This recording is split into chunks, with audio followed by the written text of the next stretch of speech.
ऐसा आशीर्वाद दिया। तो रामानंद आचार्य जी बोले, बेटी मेरा आशीर्वाद झूठा नहीं होगा, मेरा आशीर्वाद झूठा नहीं जाएगा, अब तू घर जा। और वो कन्या, वो ब्राह्मणी कन्या थी, वो फूल को लेकर के घर जा रही। आधा रास्ता में वो फूल से एक बालक हो गया, छोटा बच्चा।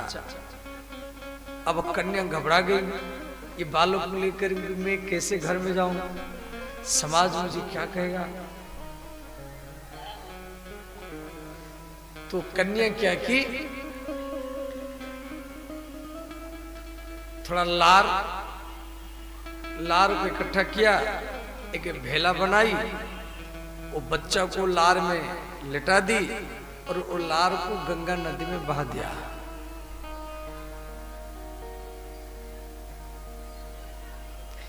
और एक मुसलमान दंपति थे, मुसलमान पति पत्नी, उनको कोई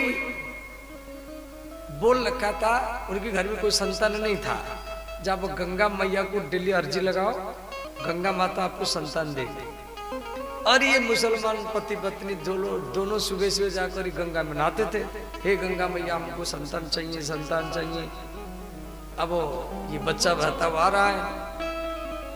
ये दोनों, उनका नाम था नीरू और निमा, नीरू निमा। और ये दोनों बच्चा को ले आए, उसका पालन पोषण किए। तो कबीरदास जी का जन्म तो ब्राह्मण के परिवार में, परंतु पालन हुआ मुसलमान के परिवार में। इनकी कथा बहुत लंबा है। तो ये किसी माँ के गर्भ से नहीं आए थे। ये कबीरदास कौन है ना, प्रहलाद जी का अवतार है। तो ऐसे श्री ब्रह्मा जी, ये सनक, सनंदन, सनातन, सनत कुमार, इन चारों को अपने मन से पैदा किए थे। ये भगवान के प्रथम अवतार, इनके नाम पर ये सनातन धर्म बना हुआ है। सन शब्द का अर्थ है तप, सन माने तप। सनक, उसमें सन लगा हुआ है। सनातन, उसमें भी सन है। सनत कुमार और सनंदन, चारों के नाम में सन शब्द जुड़ा हुआ है। इसीलिए हम इनको बोलते पुराण में सनकादि, सनकादि। तो सनकादि मुनि ये भगवान के प्रथम अवतार हैं। इनके द्वारा लिखा हुआ ग्रंथ का नाम है सनक संहिता। और ये अखंड ब्रह्मचर्य में रहते हैं और 5 वर्ष उम्र में रहते हैं और हरदम कथा सुनते रहते हैं। एक भाई कथा करता है, तीनों भाई सुनते हैं। वो थक जाता है तो दूसरा भाई कथा करता है, फिर वो तीनों सुनते हैं। हर दम कथा कीर्तन, इनका यही काम है। और इनके ऊपर काल का कोई प्रभाव नहीं है। ये ब्रह्मलोक, वैकुंठ लोक तक आते जाते रहते हैं। वही सनकादि मुनि जाएगी वैकुंठ में, जय विजय को अभिशाप दिए थे। जो जय विजय आकर के पृथ्वी लोक में रावण कुंभकर्ण बने, त्रेता युग में, सत्य युग में आकर के हिरणाक्ष हिरण्यकशिपु बने, और द्वापर युग में शिशुपाल और दंतवक्र बने। वही सनकादि मुनि जाएगी वैकुंठ लोक में अभिशाप देते हैं। तो ये सनकादि मुनि साधारण नहीं है। इसके हरदम ब्रह्मांड में विचरण करते रहते हैं। तो प्रथम अवतार है। दूसरा अवतार है श्री नारद अवतार। दूसरा है श्री बरहा अवतार। बरहा अवतार आपके नेपाल में बरहा क्षेत्र है, वहीं पर ये बरहा भगवान का अवतार हुआ था। इनकी कथा भागवत की 3री स्कंद में है। आप लोग इनकी कथा कल सुनेंगे। और तीसरा अवतार है नारद अवतार। नारद जी को भागवत में भगवान का अवतार माना गया है। नारद जी नारद पुराण, इसमें 25,000 श्लोक हैं। श्री नारद जी के नाम पर एक नारद पुराण भी है। और कई लोग नारद का दूसरा अर्थ कर देता है। नारद शब्द का अर्थ है नारम ज्ञानम ददाती ति नारद, जो समाज को ज्ञान दे, भक्ति दे, वैराग्य दे, उसको नारद कहा जाता है। कुछ लोग सोचते हैं जो समाज में झगड़ा करवाता है, जो समाज में लड़ाई करवाता है, उसको नारद कहते हैं। नहीं, ये गलत अर्थ है। जो इधर और उधर दोनों के बात को सुनकर के दोनों को मिला देता है, उसी व्यक्ति को नारद कहा जाता है।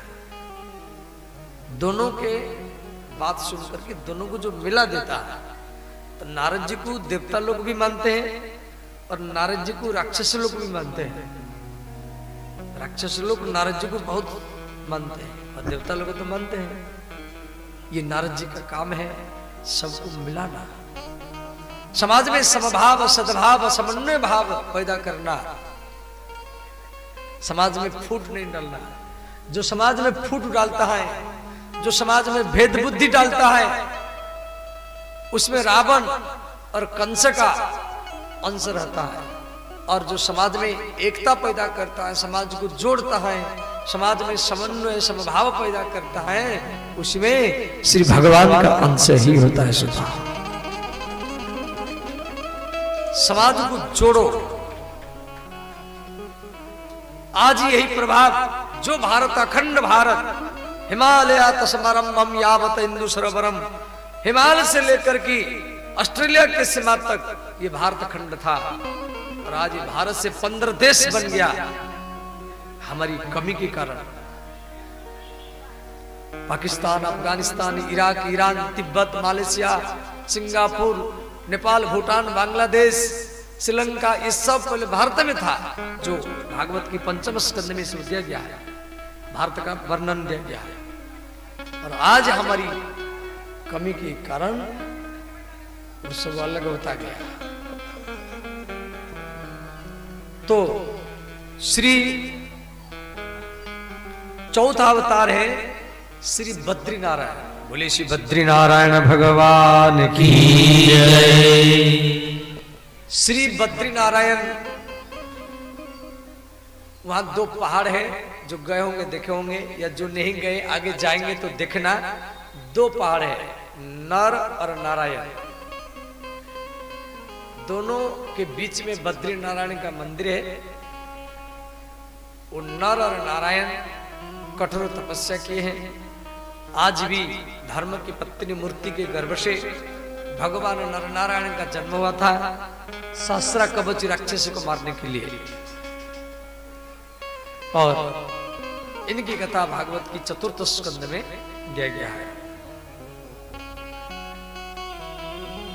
5वां अवतार है कपिल भगवान। कपिल भगवान ये गंगा सागर में रहते हैं। गंगा सागर जो कलकत्ता से हावड़ा स्टेशन से उतर करके 24 परगना जिला देकर के समुद्र में जाएंगे 20 किलोमीटर जहाज में। तो समुद्र में एक टापू है और वहां पर कपिल भगवान आज भी तपस्या करते हैं। उसको बोलते गंगा सागर। सब तीर्थ बार बार, गंगा सागर एक बार। इसलिए गंगा सागर सबको जाना चाहिए। मकर संक्रांति को मेला लगता है। वो गंगा सागर की कथा भागवत की 3रे स्कंद में 7 अध्याय में दिया गया है। बोले श्री गंगा सागर धाम की जय। उसका नाम गंगा सागर क्यों पड़ा? न गंगा और सागर, सागर माने समुद्र, सागर शब्द का अर्थ है समुद्र।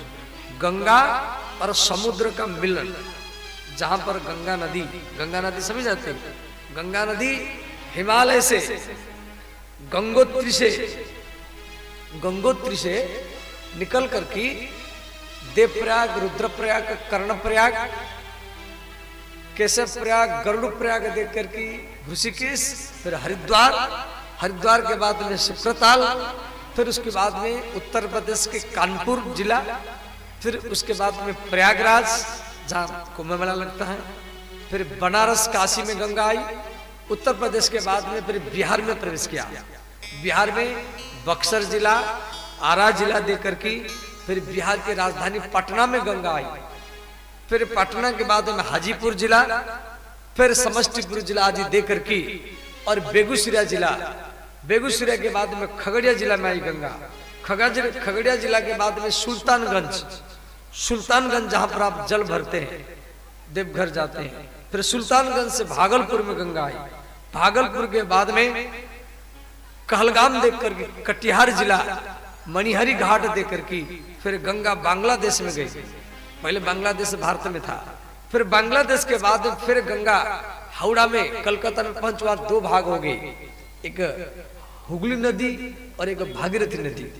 तो जहां पर हावड़ा ब्रिज बना हुआ है, फिर उसके बाद गंगा समुद्र में मिली, तो वो शान को बोलते गंगा सागर। तो गंगोत्री से लेकर गंगा सागर तक गंगा के अनंत घाट है। तो गंगा सागर का कभी आप दर्शन करने के लिए अवश्य जाना। तो उनकी कथा भागवत में दिया गया है। छठवां अवतार है दत्तात्रेय अवतार। दत्तात्रेय अवतार, इनके 3 मस्तक है। सती अनुसुईया के पुत्र के रूप में भगवान जन्म लिए थे। इनकी कथा भागवत के 11 स्कंद में है। और इनका मुख्य चेला है सहस्राबाहु अर्जुन। दत्तात्रेय भगवान का 24 गुरु है, जो भागवत के 11 स्कंद में है। इनकी 24 गुरु है। पृथ्वी, वायु, आकाश, इस प्रकार 24 तत्वों के गुरु बना है। और सहस्राबाहु अर्जुन को इनका आशीर्वाद था।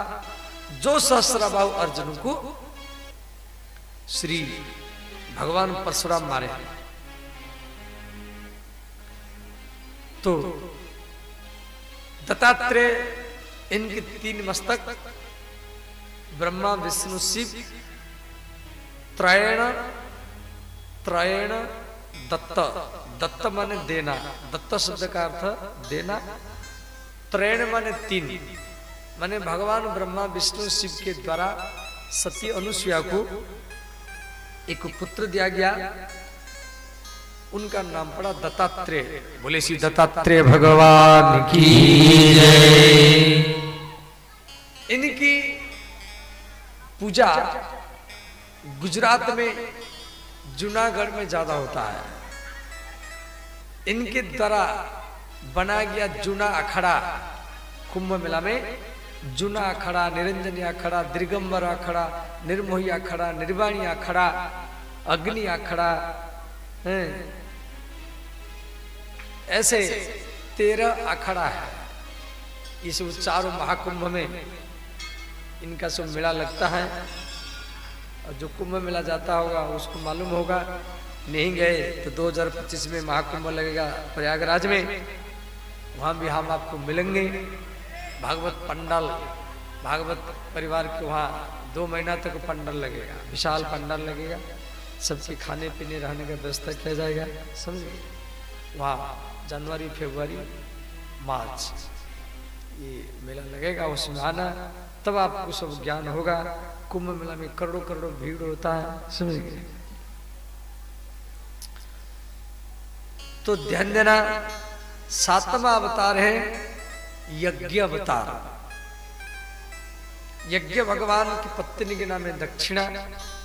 इसलिए जब ब्राह्मण आपको संकल्प करवाता है, द्रव्य दक्षिणाम समर्पयामि, यहाँ दक्षिणा चढ़ाइए, तो आप जो भी 1 रुपया 10 रुपया जो भी चढ़ाते हैं, तो कई व्यक्तियों का मन में सोच होता है, भाई पूजा करना है, ये दक्षिणा चढ़ाना क्या जरूरत है, ये रुपया चढ़ाना क्या जरूरत है, फूल पत्ती चढ़ाना चाहिए। कई व्यक्ति के मन में अश्रद्धा होता है और वो सोचते नहीं नहीं पंडित जी, पुरोहित जी ये लेने के लिए ये दक्षिणा चढ़वाते हैं। नहीं नहीं, ऐसा नहीं सोचना है। यदि ऐसा आप सोच लेंगे जब पंडित जी पुरोहित जी लेने के लिए दक्षिणा चढ़वा रहे हैं तो आपका पूजा का कोई लाभ नहीं मिलेगा। ये दक्षिणा कौन है? ये यज्ञ भगवान की पत्नी है। यज्ञ भगवान के पत्नी का नाम ही दक्षिणा है। यदि पंडित जी दक्षिणा नहीं चढ़वाए और जजमान नहीं चढ़वाया, पंडित जी नहीं चढ़वाए और जजमान भी नहीं चढ़वाया और ऐसे पूजा कर दिए तो दोनों को दंड मिलता है। क्यों? ये भगवान की पत्नी है। तो यज्ञ के पत्नी के नाम ही दक्षिणा है। इनकी कथा देवी भागवत में विस्तार में दिया गया है। इसलिए मन में ऐसा कभी नहीं सोचना है जे पूजा करना है, दक्षिणा का क्या जरूरत है। ध्यान देना, दक्षिणा कौन है ना? भगवती लक्ष्मी है। उसमें चढ़ाने से आपका धन बढ़ेगा, आपका धन की वृद्धि होगा।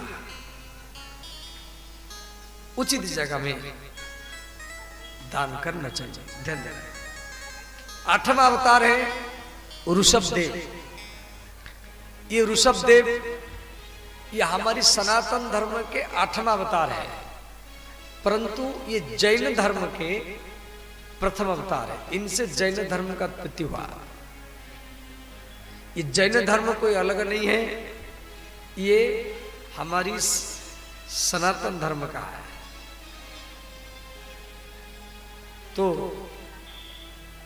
श्री ऋषभ देव जी के कथा भागवत की 5म स्कंद में है।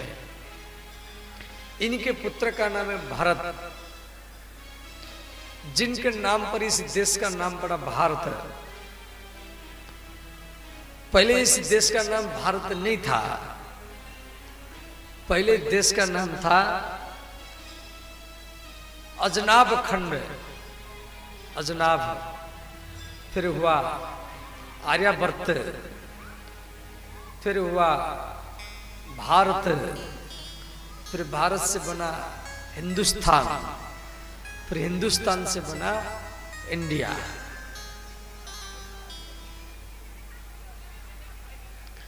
इंडिया तो आप कोई पुराण में नहीं है, तो सब अंग्रेज लोग को बिगाड़ के हमारे नाम रखे इंडिया। कोई पुराण में इंडिया का नाम नहीं है। समझे? तो भारत शब्द का अर्थ है भाति प्रकाशति ज्ञान वैराग भक्ति अर्थेन सारथ इति भारत। तो भारत में 3 भरत हुए। एक ऋषभदेव जी का पुत्र भरत, जो कथा भागवत की 5म स्कंद में है। एक राम जी के भाई भरत, जो भागवत के 9वें स्कंद में है। ये कथा भरत जी का चरित्र है। और तीसरा है दुष्यंत शकुंतला पुत्र भरत। 3 भरत है और तीनों बड़े प्रभावशाली है। इसलिए हमारी जो जातीय पताका है, झंडा है, उसमें 3 प्रकार के रंग हैं। तीनों भारत को मिलाकर के ये 3 प्रकार का रंग दिया गया है। हमारी जो भी उस समय बुद्धिजीवी थे, जो भी बनाए, तो इनकी कथा आप लोग 5म स्कंद में श्रवण करेंगे, भरत जी की चरित्र। तो 9वां अवतार है श्री पृथु अवतार। भगवान पृथु जो पृथ्वी को बेटी बनाया, ये पृथु महाराज जी की बेटी है, इसलिए इसका नाम पड़ा पृथ्वी। और 10वां अवतार है श्री मछली अवतार। बोले श्री मत्स्य नारायण भगवान की जय। हमारी सनातन धर्म में मछली को भी भगवान का रूप माना गया। भगवान मछली के रूप में आए। कहां पे आए ना? भारत की केरल प्रांत में। केरल का नाम सुने होंगे। केरल का राजधानी त्रिवेंद्रपुरम है। वहां पर श्री मत्स्य नारायण भगवान का मंदिर है, जिनकी कथा भागवत की 8म स्कंद में दिया गया है। आप लोग सुनेंगे, मैं केवल नाम गिना रहा हूं, सिर्फ नाम गिना रहा हूं। 11वां अवतार है कछुआ अवतार, कच्छप अवतार। भगवान कछुआ का रूप भी बनाए थे। कब? जब समुद्र मंथन हुआ, मंदार पर्वत भागलपुर से जब देवघर जाएंगे, भागलपुर से जब देवघर जाएंगे तो बीच में मंदार पर्वत पड़ता है, उसका बोलते मंदार खंड। ये मंदार पर्वत एक पत्थर का पहाड़ है। कभी आप गए होंगे, उसी पत्थर में बासुकी नाग का चिन्ह है, और इतना विशाल पत्थर कहाँ नहीं है। सारा भारत में जो भागलपुर से बांका जिला में पड़ता है, भागलपुर से देवघर के रास्ता में जो मंदार पर्वत, वो पत्थर माने 5 किलोमीटर का पत्थर है। उसका जो परिक्रमा माने जो समुद्र मंथन हुआ, वो जो रह गया, जो पत्थर रह गया, उसको ला करके ये बिहार में देवता लोग रख दिए। समुद्र से मंथन करने के बाद बासुकी नाग है झारखंड में, उसको रस्सी बनाए थे, जो रह गया शेष उसको यही भागलपुर बांका जिला में स्थापन कर दिया। उसको बोलते मंदार खंड, समझ गया।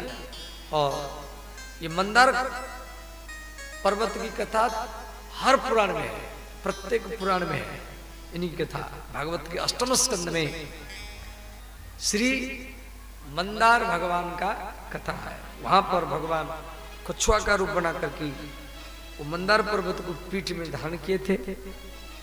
कछुआ जो है 1 मिनट में कछुआ 3 बार या 4 बार सांस लेता है। इसलिए कछुआ 200-300 साल तक जिंदा रहता है। मनुष्य 1 मिनट में 14, 15, 16 बार सांस लेता है। समझिए, सोते समय में ज्यादा सांस लेगा, दिन में कम लेगा, सोते समय में ज्यादा लेगा। जो सोता है व्यक्ति सांस ज्यादा चलता है। तो मनुष्य का आयु 100 वर्ष होता है। कोई बकरी है तो 22-23 बार, कुत्ता है 24 बार, गधा है 27 बार, तो उन्हीं का आयु मात्र 22-23 साल होता है, 20 साल होता है, 18 साल होता है। तो जितना कम सांस लेंगे, आप जो सांस ले रहे हैं, छोड़ रहे हैं, ले रहे हैं, छोड़ रहे हैं, वो फिक्स ही है। जब आप मां के गर्भ में आए, 2.5-3 महीने के बीच में आपके दिमाग में भगवान सेट कर दिए जी, ये पृथ्वी पर जाएगा, इतना ही सांस लेगा। 10 लाख हो या 20 लाख हो या 15 लाख हो या जो भी फिक्स कर दिया गया, उससे 1 सांस अधिक ले नहीं सकते आप। और आपका हर क्षण क्षण में सांस जा रहा है। नित्यम सन्निहित मृत्यु, आप सांस ले रहे हैं, छोड़ रहे हैं, ले रहे हैं, छोड़ रहे हैं, ले रहे हैं, छोड़ रहे हैं, माने हर क्षण क्षण में मृत्यु की ओर भाग रहे हैं। आप सोच रहे हैं 5 साल के थे, 10 साल के हो गए, 20 साल के हो गए, नहीं, अब बड़े नहीं हो रहे, छोटे हो रहे हैं, मृत्यु की ओर भाग रहे हैं। 50 साल की सांस लगा करके, 50 साल की सांस लगा करके आप 1 करोड़ रुपया कमाया है, घर बनाया है, कार, परंतु करोड़ रुपया लगा करके 1 सांस भी ले नहीं सकते आप। करोड़ रुपया लगा करके 1 भी सांस अधिक खरीद नहीं कर सकते। मैं तो कल ही बता रहा था, कोरोना के समय में सब ऑक्सीजन लगाने लगे वेंटिलेटर में। जवान लड़के कोरोना में वेंटिलेटर में गए, जो गए कोई वापस नहीं आया। 5 लाख आदमी मर गए।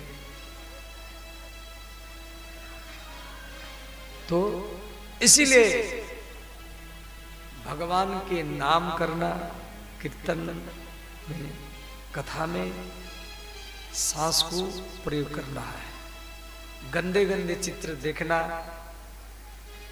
इधर उधर बात, प्राय आजकल तो मोबाइल का ही, मोबाइल बड़ा खतरनाक है। मोबाइल ही अच्छा भी है और बुरा भी है।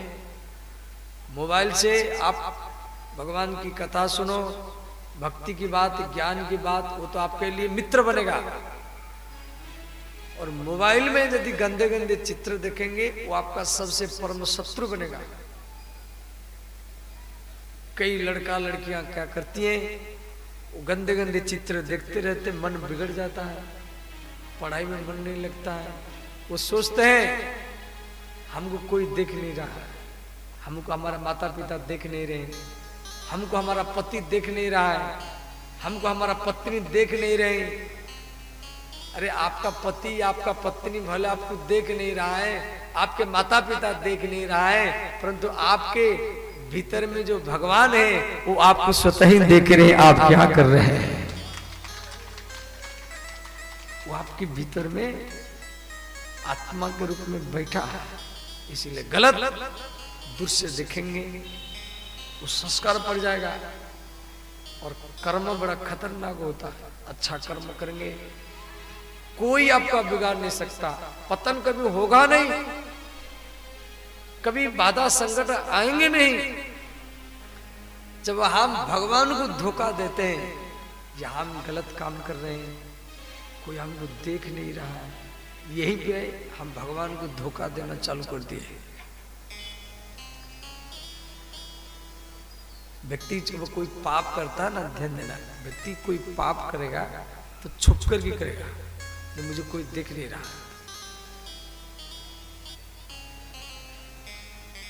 वो सोचता है मुझे कोई देखता नहीं।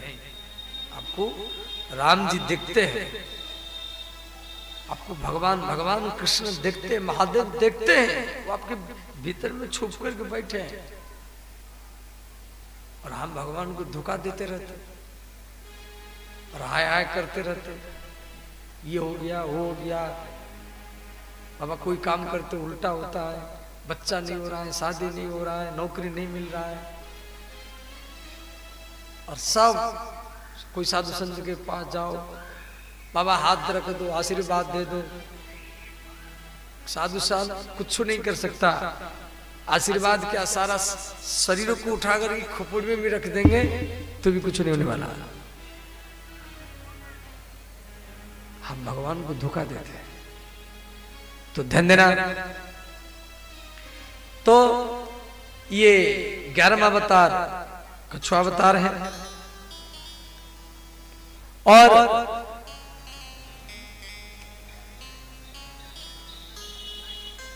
12वां अवतार श्री धन्वंतरी अवतार।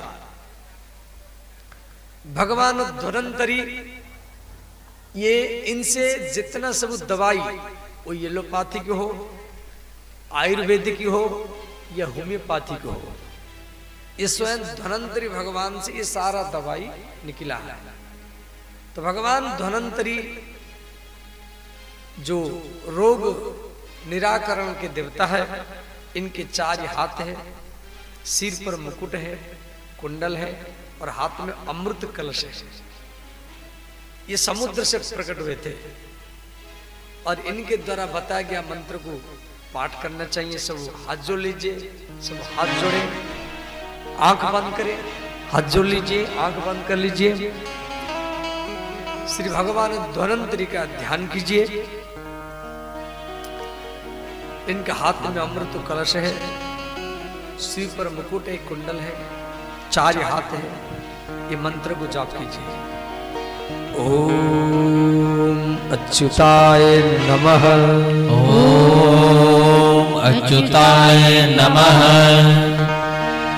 ओम अनंताय नमः, ओम अनंताय नमः, ओम गोविंदाय नमः, ओम गोविंदाय नमः, ओम अच्युताय नमः, ओम अच्युताय नमः, ओम अनंताय अनंताय नमः।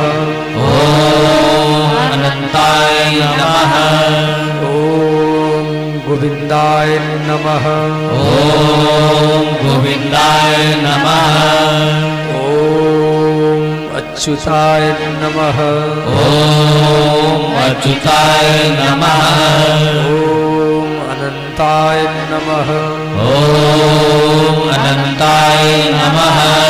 ओम गोविंदाय नमः। ओम गोविंदाय नमः। सब आँख खोल लीजिए। ये मंत्र को डेली 5 बार जाप करना है। कितना बार? 5 बार। क्या मंत्र समझ गए? अच्युत, अनंत, गोविंद, ये तीनों नाम एक साथ में लेना है। नश्यन्ति सकल रोगानि, भागवत में दिया गया है। कोई भी रोग हो, आप इलाज करते करते थक गए, कब तक रुपया लगाएंगे?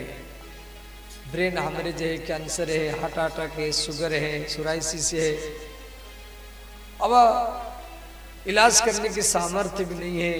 बच्चे रुपया कब तक लगाएंगे? अंतिम में खाट में पड़े रहते हैं। तो उसी समय में ये मंत्र को जाप करना है। डेली 5 बार जाप करना। दिन भर भी जाप करो, क्या हो गया? भगवान का नाम है। इससे क्या होगा? आपका रोग दूर हो जाएगा। नश्यन्ति सकल रोगानि, भगवान धन्वंतरि बोले हैं, सारा रोग नष्ट हो जाता है। अच्युत माने हम भगवान के हैं। अच्युत शब्द का अर्थ है हम भगवान के हैं, हम माता पिता के या परिवारों के, हम पति के नहीं, हम स्त्री के नहीं, हम बाल बच्चों के नहीं है।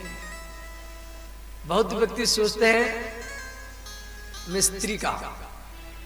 ध्यान देना, एक गुप्त बात बता रहा हूं। आप भीतर से जिसके होंगे ना, आपका मन उधर ही भागेगा।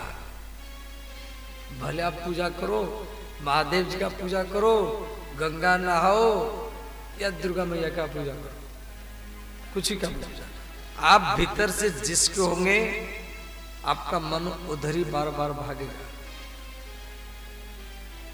दुर्गा मैया का भी पूजा करेंगे तो भी मन उधर चला जाएगा जिसका आप है। कई व्यक्ति पूजा करते हैं, ध्यान करते हैं, और मन भगवान से हटकर की वो किसी स्त्री में, किसी पुरुष में चला जाता है। क्यों? आप भगवान तो पूजा कर रहे हैं, परंतु उसकी हित के लिए मांग रहे हैं, वो मुझे मिल जाए।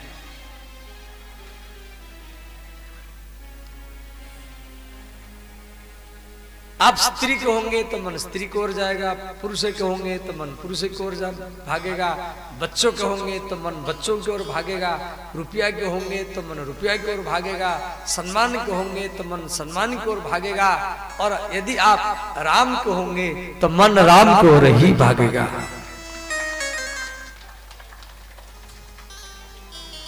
भीतर से राम के होंगे तो मन स्वतः ही राम की ओर भागेगा। स्वतः ही कोई भी काम करो तो भी राम जी की ओर चला जाएगा। और यहाँ तो उल्टा होता है। हम महादेव जी का ध्यान करते, राम जी का, राधा कृष्ण का, तो मन भगवान से हटकर की वो संसारी की ओर भाग जाता है। क्यों? हम भगवान के हैं नहीं। तो भगवान के कैसे होंगे? जब भागवत कथा सुनेंगे, जब आप भागवत सुनने लगेंगे, भागवत की कथा में मन रति हो जाएगा, तो स्वतः ही आपका मन भगवान की ओर भागेगा। स्वतः ही आपका मन भगवान की ओर भागेगा, सहज में। देखो, कथा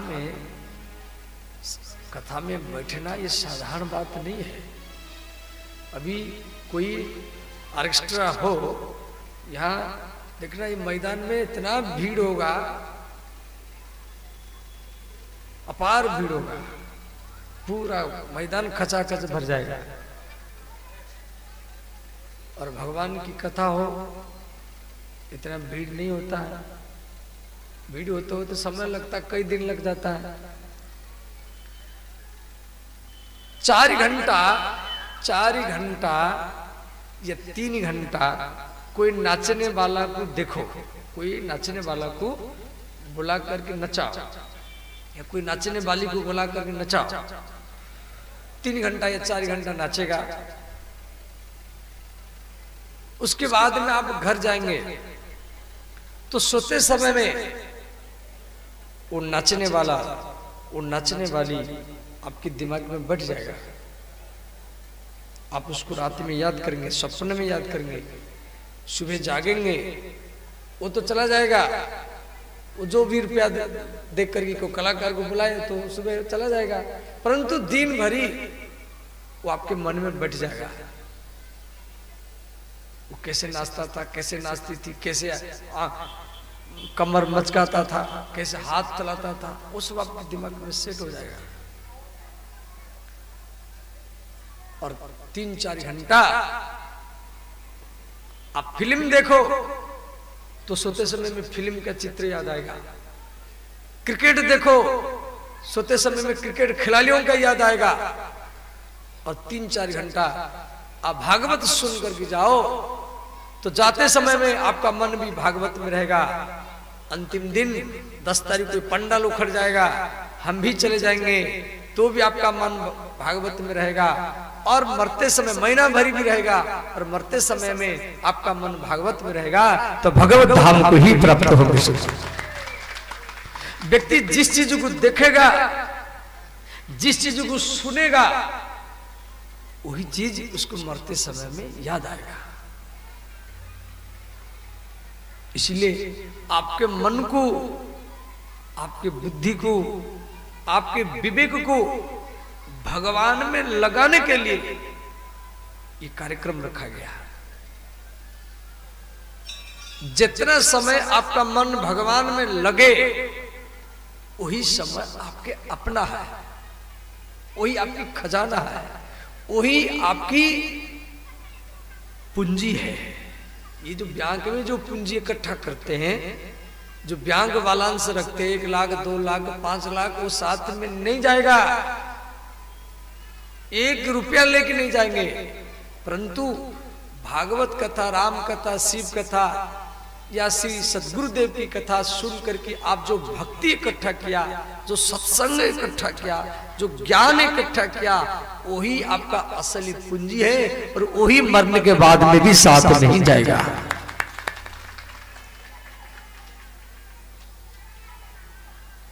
भार्या गृहद्वारे जना श्मशाने धर्मानुगच्छन्ति गो जीव एक। इसलिए हम लोग को घर के काम को छोटा करके भागवत में समय को देना है। तो श्री भगवान धनंतरी अच्युत नाम अरे अनंत, अनंत माने जिसका आदि अंत नहीं है। सारा ब्रह्मांड भगवान का रूप है, पृथ्वी भी भगवान का रूप है, अग्नि भी भगवान का रूप है, आकाश भी भगवान का रूप है, जल भी भगवान का रूप है और वायु भी भगवान का रूप है। भगवान तो हरदम आपके साथ में, वो अग्नि के रूप में, वायु के रूप में, जल के रूप में, आकाश के रूप में। भगवान के बिना तो आप रह नहीं सकते। परंतु इनको छोड़ करके भगवान का विराट रूप का वर्णन भागवत में 3 बार दिया गया है। ये सारा ब्रह्मांड भगवान का रूप। देखो मैं गुप्त बात बता रहा हूं, आप ध्यान देकर सुने। मान लो आपका मन इधर उधर भागता है, उसको भागने दो। आप सोचेंगे इसका याद नहीं करूंगा, फिर उसका ज्यादा याद आएगा। आप सोचेंगे मैं इसका याद नहीं करूंगा या इसका याद मैं नहीं करूंगी, फिर उसका ज्यादा याद आएगा। इसीलिए मन को आप पकड़ नहीं सकते। ये तो कोई वस्तु नहीं है जिसको पकड़ के बांध दो।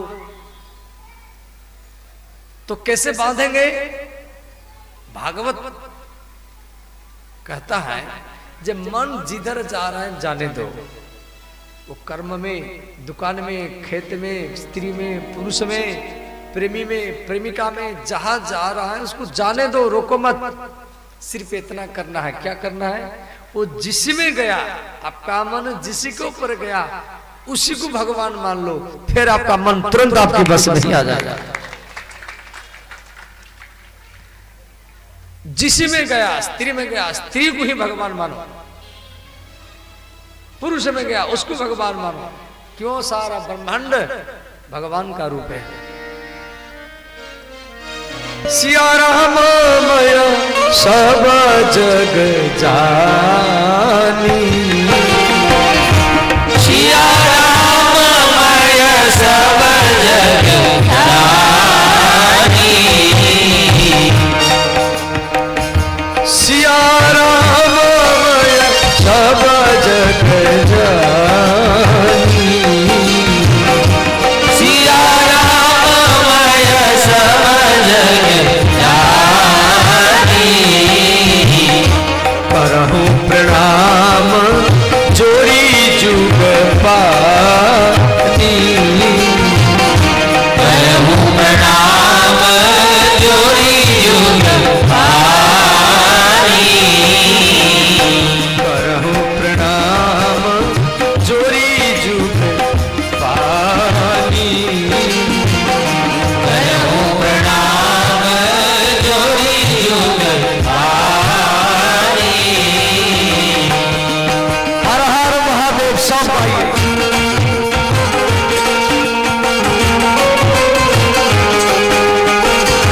श्री राधे।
हरि व्यापक सर्वत्र समाना, हरि व्यापक सर्वत्र समाना, हरि व्यापक है।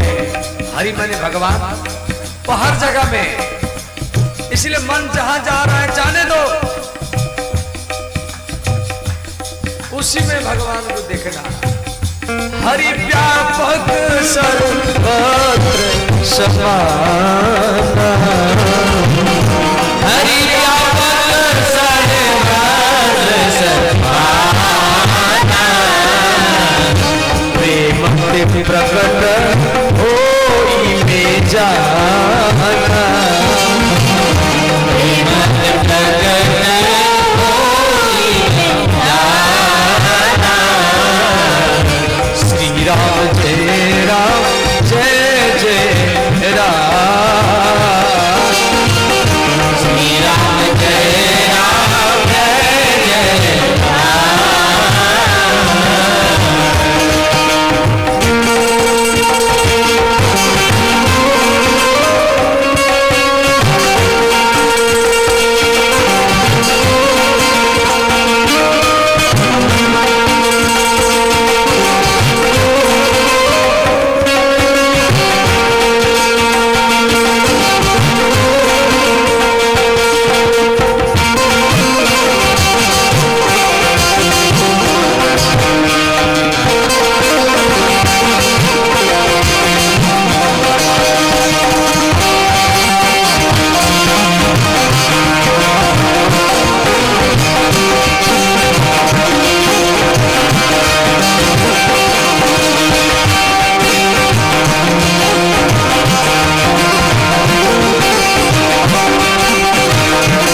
इस प्रकार श्री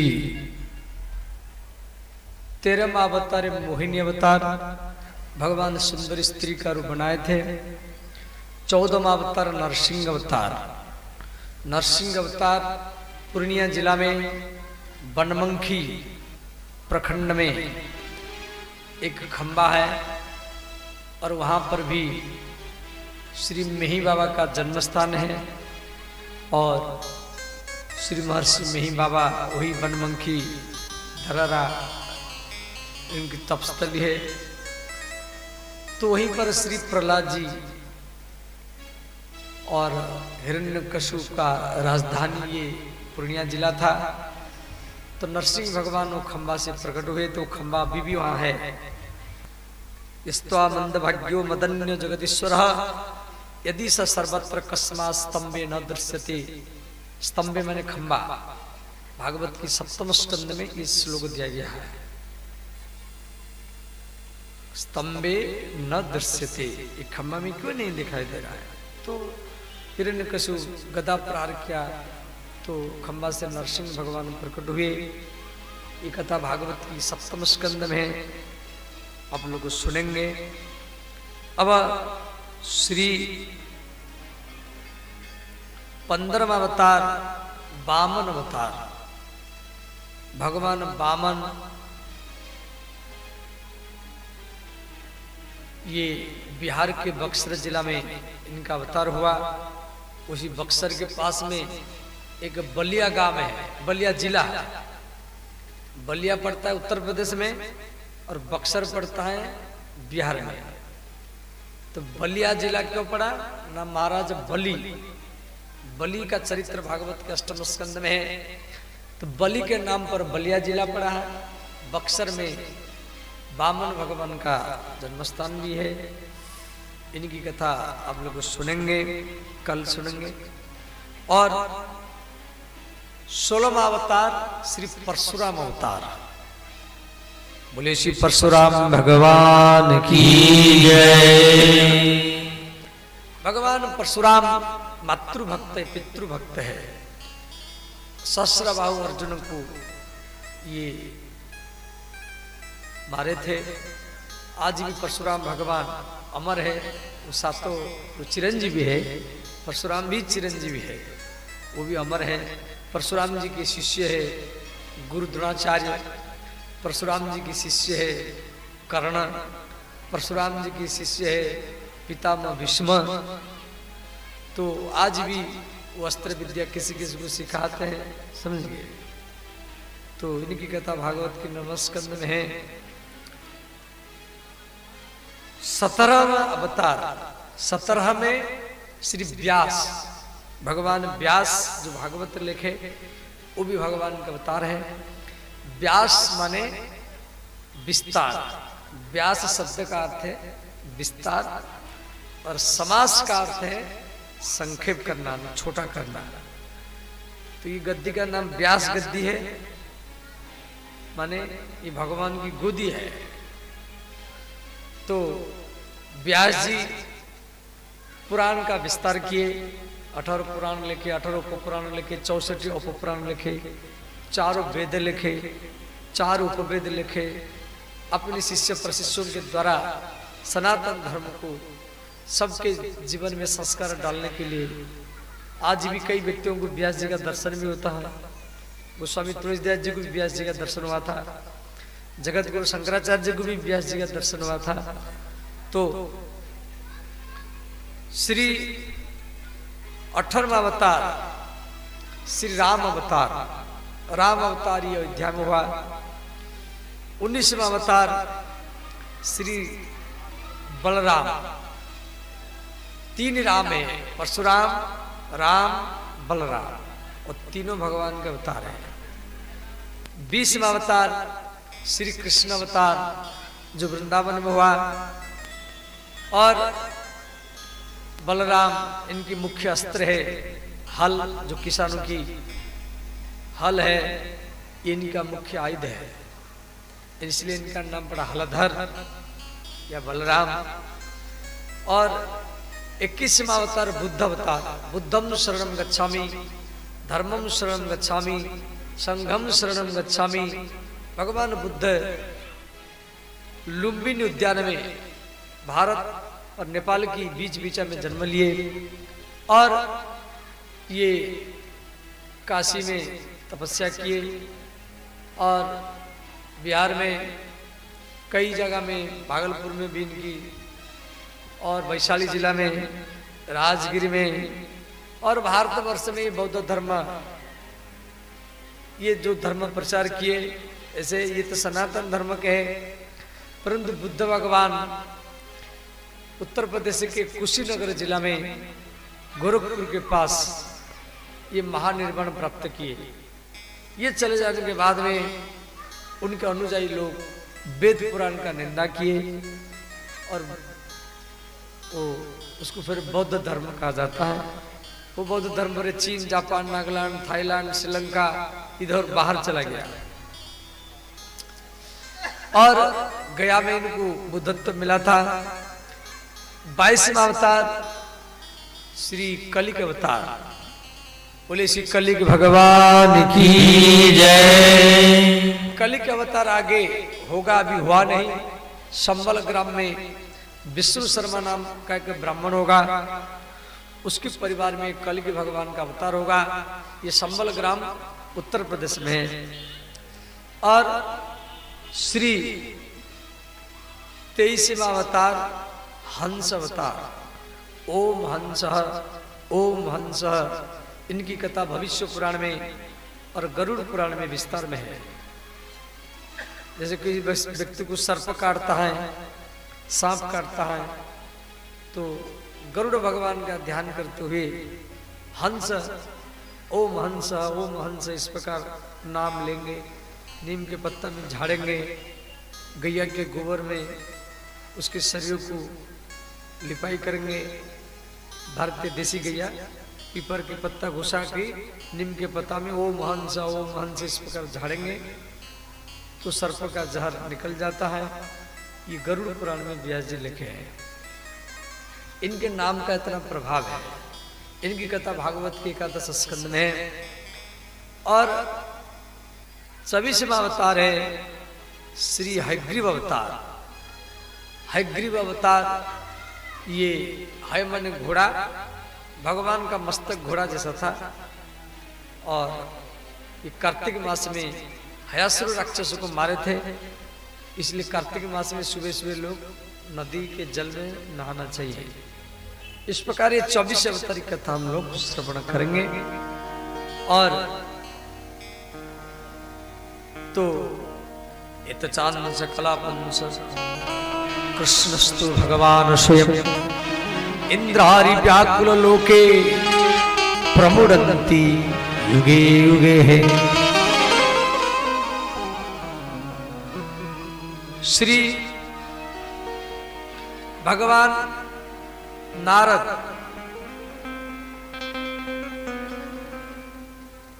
व्यास जी को 4 श्लोक दिए। मूल में भागवत 4 श्लोक है। पहले नारायण भगवान ये 4 श्लोक को ब्रह्मा को दिए थे, ब्रह्मा जी फिर नारद जी को दिए, नारद जी वो 4 श्लोक को व्यास जी को दिए, व्यास जी वो 4 श्लोक को लेकर के 18,000 श्लोक बनाए। फिर सुखदेव जी दिए, सुखदेव जी को दिए, सुखदेव जी परीक्षित को दिए। फिर वही गुरु शिष्य के परंपरा से वो कथा आप लोग को पामा में श्रवण कर रहे हैं। वही जो मूल भागवत 4 श्लोक से 18,000 श्लोक बना। देखो भागवत को पहले अमरनाथ गुफा में भगवान शिव पार्वती को सुनाए थे। गंगा सागर में कपिल भगवान माता देवहूति को सुनाए। वही भागवत को सुखदेव जी परीक्षित को सुनाए।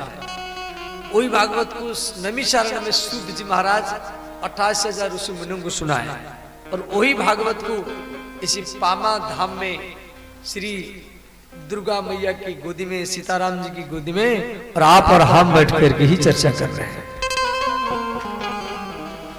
तो श्री नारद जी अपने पूर्व जन्म की कथा यहां पर व्यास जी को सुनाए हैं। नारद जी पहले में ये गंधर्व थे। ब्रह्मा जी के अभिशाप के कारण ये कि शूद्र के परिवार में जन्म लिए। वर्षा ऋतु का समय था। तो एक ठाकुरबाड़ी में, जैसे आपकी रामदान की ठाकुरबाड़ी है, ऐसे ही ठाकुरबाड़ी में वर्षा ऋतु में कुछ साधु लोग आए रहने के लिए। तो इन्हीं की माँ वो आश्रम में झाड़ू लगाती थी, झूठा बर्तन साफ करती थी, और उनके बच्चा ये थे नारद, पिछली जन्म के था। तो साधुओं के पास बैठना, तिलक करना, ध्यान करना, कीर्तन करना, आरती करना, प्रसाद बांटना, परिक्रमा करना, ये सब सीख लिए। देखो बच्चों में संस्कार जल्दी पड़ता है।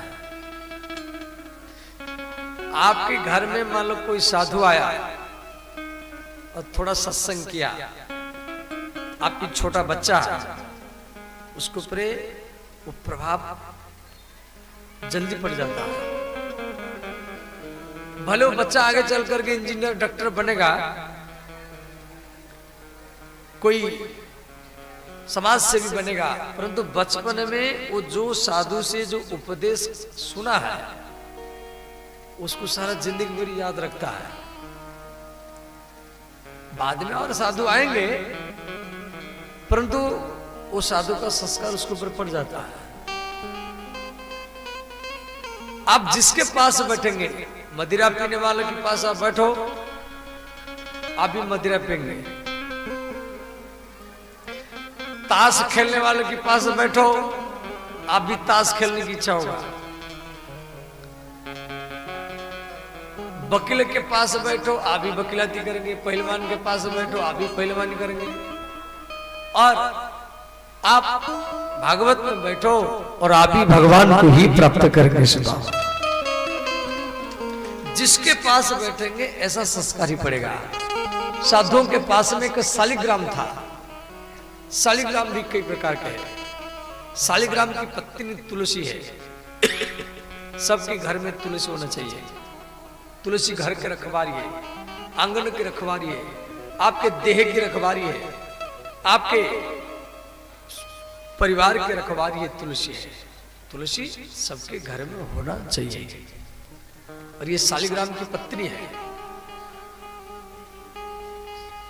शालिग्राम से भगवान विष्णु शालिग्राम के रूप में आए हैं, और देवी लक्ष्मी तुलसी के रूप में, जो कथा देवी भागवत में दिया गया है। शालिग्राम कई प्रकार के हैं। जिस शालिग्राम में चक्र का चिन्ह हो, उस शालिग्राम का नाम है केशव शालिग्राम। फारसा का चिन्ह हो, परशुराम शालिग्राम, माने परशुराम ही शालिग्राम के रूप में है। धनुष का चिन्ह हो तो शालिग्राम का नाम श्री राम शालिग्राम। बंसी का चिन्ह हो तो श्री कृष्ण शालिग्राम। त्रिशूल का चिन्ह हो तो शंकर शालिग्राम। बाघ नखा का चिन्ह हो तो नरसिंह शालिग्राम। छत्री का चिन्ह हो तो बामन शालिग्राम। कमंडलू का चिन्ह हो तो दत्तात्रेय शालिग्राम। और कमल फूल का चिन्ह हो तो नारायण शालिग्राम। और जिस शालिग्राम में चक्र चिन्ह और त्रिशूल चिन्ह दोनों हो, हरिहर शालिग्राम। शालिग्राम यदि आपके घर में है, आपकी ठाकुरबाड़ी में है, आपके मंदिर में है, तो उनका नामकरण कर लेना। शालिग्राम की पहचान के बारे में शिव पुराण में और देवी भागवत में विस्तार में दिया गया है।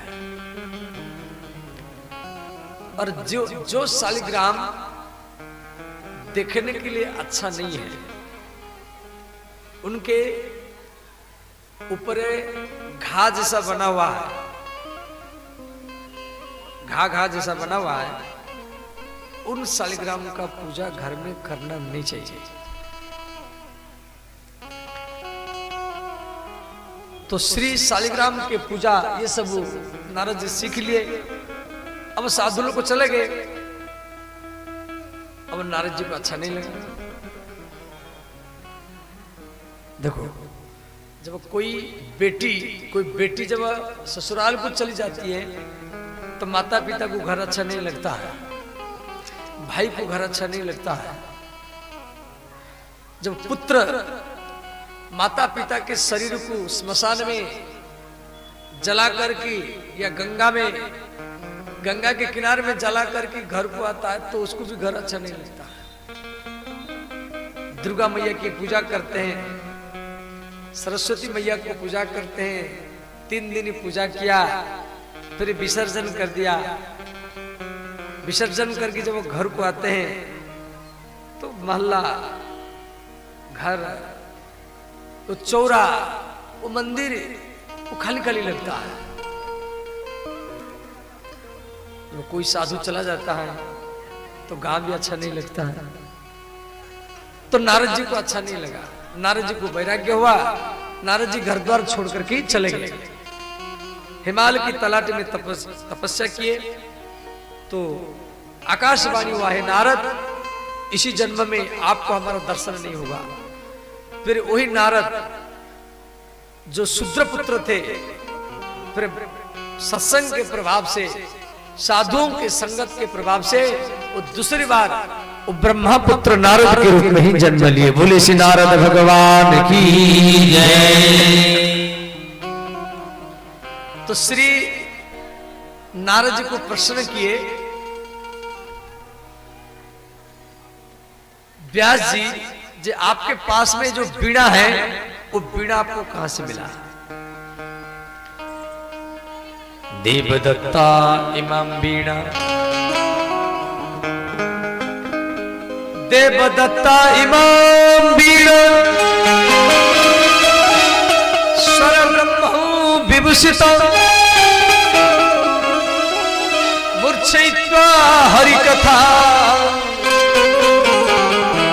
गायमान चराम्यहम्।